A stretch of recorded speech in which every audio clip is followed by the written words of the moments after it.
अस्सलाम वालेकुम बेटा, मैं हूं आपकी प्यारी सी केमिस्ट्री टीचर हफ्सा राना और ये है आपका फेवरेट केमिस्ट्री चैनल आसान chemistry.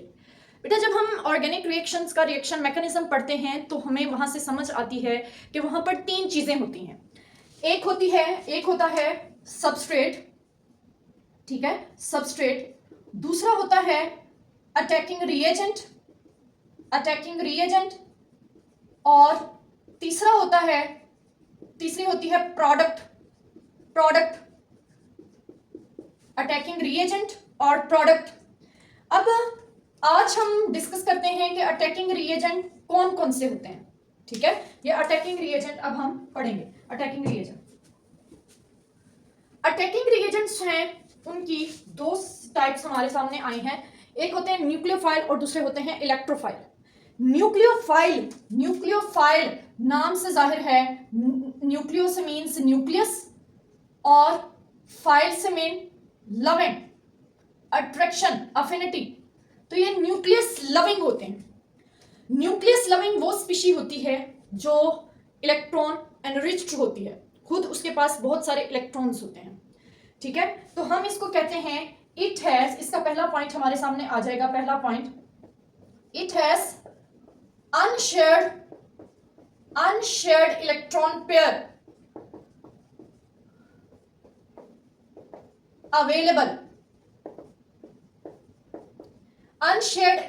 pair available for bonding, means bonding के लिए इनके पास इलेक्ट्रॉन पेयर होता है। इनको रिप्रेजेंट करते हैं बेटा न्यू नेगेटिव से। ये नेगेटिव का मतलब है इनके खुद के पास बहुत सारे इलेक्ट्रॉन्स हैं। ये अब किसी पॉजिटिव चीज पर, यहां न्यूक्लियस का मतलब ही ये है कि किसी पॉजिटिव चीज पर अटैक करना चाहेंगे। ठीक है, तो हम इसके बारे में अगला पॉइंट हमें ये समझ में आता है कि ये ऐसी स्पीशी है जो इलेक्ट्रॉन इनरिच सेंटर है, इलेक्ट्रॉन रिच स्पीशी। ये खुद इलेक्ट्रॉन रिच स्पीशी है and attacks on electron deficient centre. ऐसी जगह पर अटैक करते हैं जहां इलेक्ट्रॉन्स की डेफिशिएंसी होती है। खुद ये इलेक्ट्रॉन रिच स्पीशी है और ये अटैक करती है जहां इलेक्ट्रॉन्स की डेफिशिएंसी होती है। ठीक है, तीसरा इसका पॉइंट जो हमें पता चला है वो ये है कि दे आर लविस बेसिस क्या होती हैं? लविस बेसिस होती हैं which has tendency to donate lone pair की बजाय मैं एक और अच्छा लफ्ज इस्तेमाल कर रही हूं, इलेक्ट्रॉन पेयर। जो इलेक्ट्रॉन पेयर को डोनेट करने की टेंडेंसी रखती है वो लविस बेसिस होती है। ठीक है, अब इसकी हम एग्जांपल्स की तरफ आते हैं। एग्जांपल अभी आपको समझ आ रहा होगा कि ये नेगेटिवली चार्ज होते हैं क्योंकि हमने सिंबॉलिक फॉर्म उसकी नेगेटिव चार्ज दी है। तो जब हम इसकी एग्जांपल्स लिखेंगे तो वो हो जाएगी OH नेगेटिव, NH2 नेगेटिव, वो हो जाएगी OR नेगेटिव, वो हो जाएगी Cl negative, Br negative, I negative. ठीक है, इसके अलावा हो जाएगी Cn नेगेटिव, इसके अलावा हो जाएगी H2S नेगेटिव। मींस वो सब जिन पर नेगेटिव चार्ज है वो एक्ट एज न्यूक्लियोफाइल। तो यहां से ये समझ आया कि क्या सिर्फ नेगेटिव चार्ज ही होती है न्यूक्लियोफाइल? नो बेटा, water is a good nucleophile. क्यों? क्योंकि उसमें ऑक्सीजन के पास लोन पेयर्स होते हैं। ठीक है, गुड न्यूक्लियोफाइल। इसके अलावा NH3 ये न्यूक्लियोफाइल। इसके अलावा हो जाता है ROH अल्कोहल, इनमें भी लोन पेयर अवेलेबल है। ठीक है, ये सब एग्जांपल्स हैं किसकी? न्यूक्लियोफाइल्स की। इसका मतलब है जरूरी नहीं है कि न्यूक्लियोफाइल सिर्फ नेगेटिव चार्ज हो, वो न्यूट्रल भी हो सकता है। ये न्यूट्रल की एग्जांपल्स हैं। तो हमारे पास नेक्स्ट पॉइंट आ जाएगा कि ये क्या है? दे मे बी नेगेटिव चार्ज और न्यूट्रल, नेगेटिव चार्ज या न्यूट्रल, ये इस तरह से हो सकते हैं। ये न्यूट्रल हो गए, ये नेगेटिव चार्ज। ठीक है।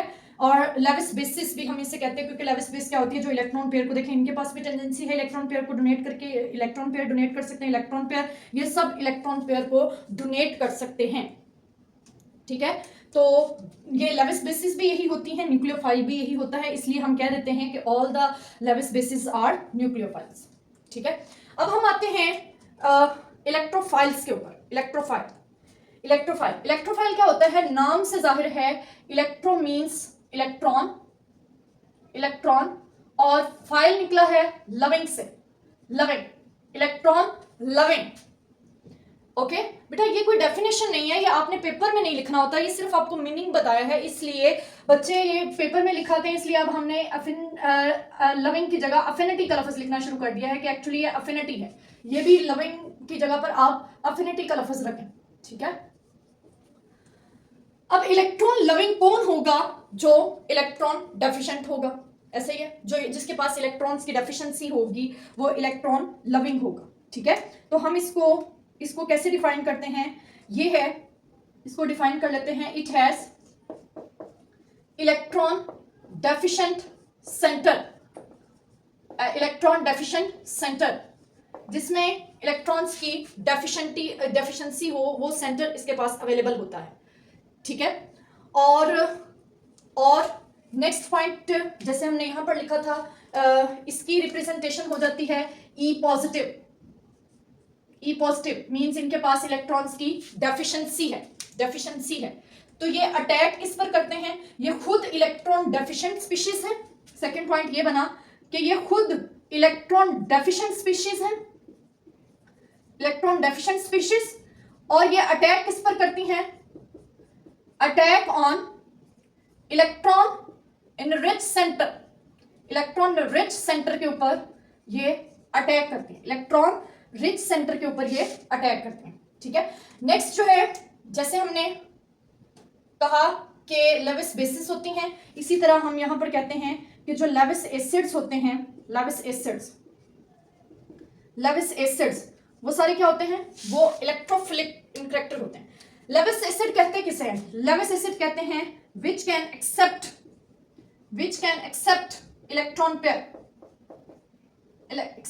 इलेक्ट्रॉन पेयर, जो इलेक्ट्रॉन पेयर को एक्सेप्ट करने की टेंडेंसी रखता हो, तो वो लेविस एसिड होता है। तो मींस वही इलेक्ट्रॉन को एक्सेप्ट करने की टेंडेंसी रखता है जिसके पास इलेक्ट्रॉन डेफिशिएंट। हम इसकी एग्जांपल्स देख लेते हैं, एग्जांपल्स कौन कौन सी हैं।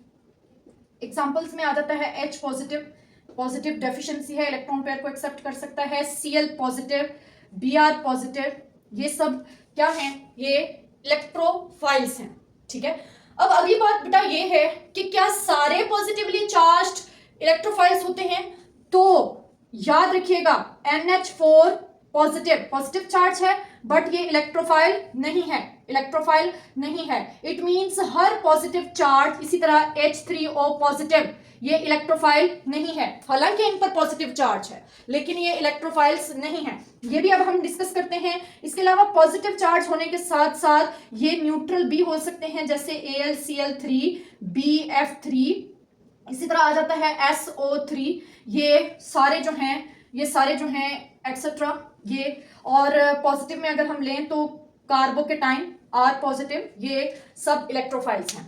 तो नेक्स्ट फोर्थ पॉइंट हमें ये पता चल चुका है कि it may be positively charged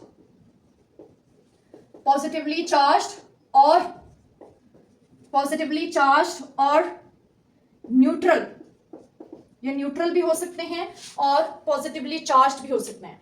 तो अभी हमारी डिस्कशन बाकी है कि NH4 पॉजिटिव और H3O पॉजिटिव, और भी कुछ इस तरह से मैं लिख रही हूं, और भी कुछ इस तरह से आ जाएंगे, R पॉजिटिव को मैं ऊपर लिख देती हूं, जैसे सोडियम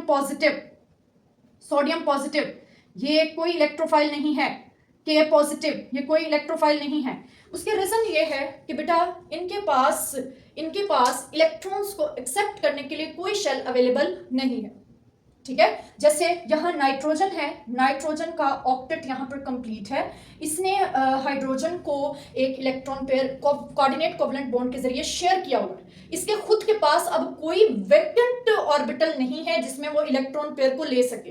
ये जो ऊपर हमने लिखे हैं, हाइड्रोजन के पास वैकेंट ऑर्बिटल है, Cl पॉजिटिव के पास है, Br पॉजिटिव के पास है, कार्बन के पास वैकेंट ऑर्बिटल होता है। इसी तरह AlCl3, इन लोगों को अगर आप चेक करें तो AlCl3 क्या होते हैं, AlCl3 देखें, अब 2 इलेक्ट्रॉन्स यहां शेयर हुए हैं, 2 इलेक्ट्रॉन्स यहां शेयर हैं, 2 इलेक्ट्रॉन्स यहां पर शेयर हैं, इनका ऑक्टेट कंप्लीट नहीं है, ऑक्टेट कंप्लीट नहीं, इनके ऑक्टेट में शेयरिंग के बाद बन रहे हैं 6 इलेक्ट्रॉन, मींस इनका एक ऑर्बिटल अभी वेकेंट है। इसी तरह सल्फर को अगर हम देखें, सल्फर, ठीक है, सल्फर में भी ये इस तरह से बॉन्डिंग हो रही है, सल्फर के पास भी एक वैकेंट ऑर्बिटल अवेलेबल है।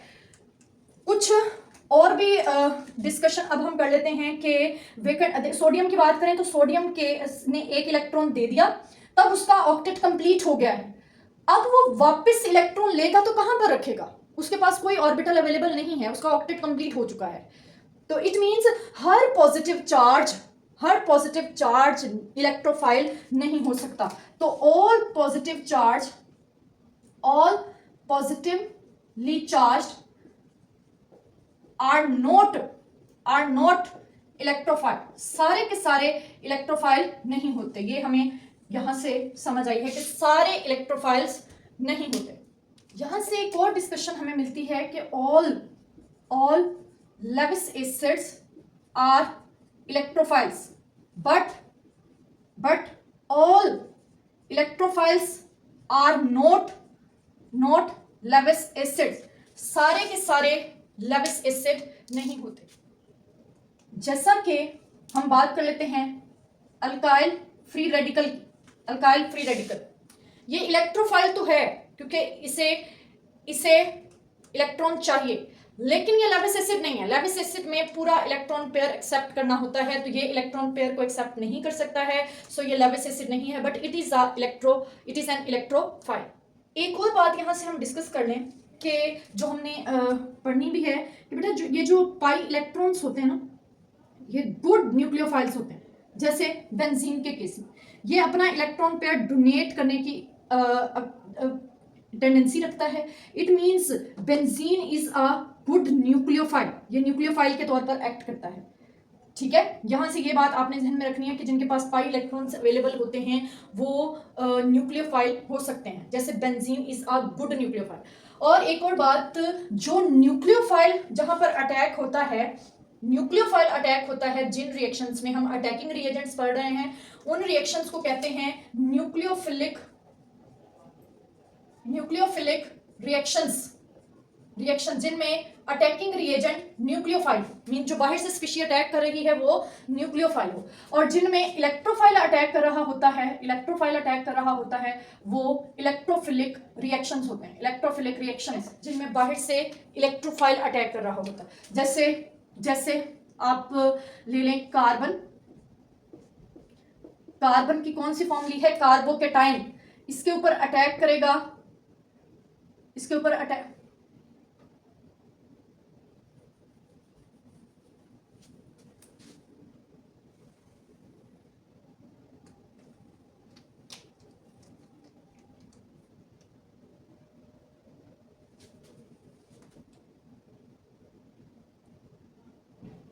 और एक और बात डिस्कस कर लें कि जैसे ये कार्बोनाइल ग्रुप मैंने लिया, कार्बोनाइल कंपाउंड, इसमें ऑक्सीजन के ऊपर होता है नेगेटिव चार्ज और कार्बन हो जाता है पॉजिटिव। इट मींस ये जो ऑक्सीजन है ये एक्ट एज न्यूक्लियोफाइल और जो कार्बन है वो एक्ट एज इलेक्ट्रोफाइल। तो ये न्यूक्लियोफिलिक सेंटर है और कार्बन जो है वो इलेक्ट्रोफिलिक सेंटर है। ठीक है, ये आपने जहन में रखना है, इस तरह से हम इनको देखते हैं। ठीक है, तो अब ये एक छोटा सा लेक्चर था, कंसेप्चुअल लेक्चर था, differentiate between electrophile and nucleophile. Okay, अपना ख्याल रखिएगा, इनको समझिएगा, इनसे रिलेटेड MCQs भी बनते हैं। ओके, अल्लाह हाफिज।